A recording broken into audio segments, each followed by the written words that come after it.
My name is Bill Nott Jr. I've been a police officer for 38 consecutive years, 28 years in an urban police department.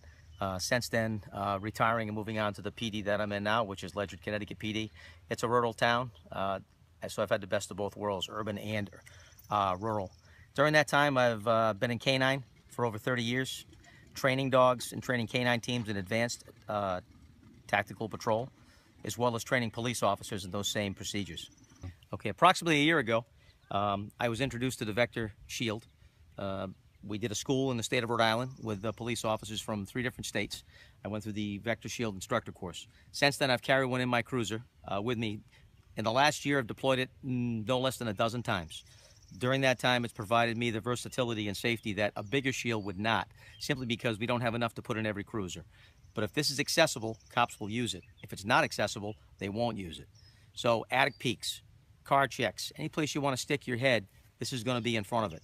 Any type of barrier you can place between yourself and a bad guy that can be ballistic as well is without a doubt a necessity for any patrol officer. Car stops, it's great. It's great on the approach. If someone was to stick a firearm or a blunt or a sharp instrument out the window, it's a defensive tool, it's a barrier. It can be used as an impact weapon if you choose to do so and you're justified to do so. As you're walking away, it gives a barrier, whether you're backing up or walking sideways back to your car. Anything that you can put between you and the bad guy is going to help you. Critical distance is very important to surviving on the street. I can reach this shield sitting next to me in the cruiser in less than 2 seconds. I can have it up and protecting me in that time from a sitting position in the cruiser.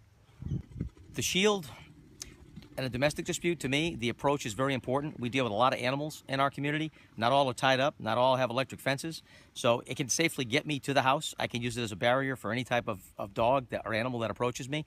I can also bring it in the house if, in fact, the threat assessment dictates I do. And it can become very valuable, especially when searching tight quarters or trying to get someone to come downstairs, come out of a bedroom. You know, you can only hide behind so many sheetrock walls before they're going to figure out they can shoot through it. Now, how many departments are using the Vector Shield in Connecticut and Rhode Island? Connecticut and Rhode Island right now, I'd say there are probably 8 to 10 PDs that are using the Vector. How do they like it? They like it, not one complaint. K9 guys love it. Their backup guys can carry it. It's, like I say, it's versatile, it's light. There's no fatigue in using this. You can reload your weapon safely with it. It's just a very practical tool for our K9 guys.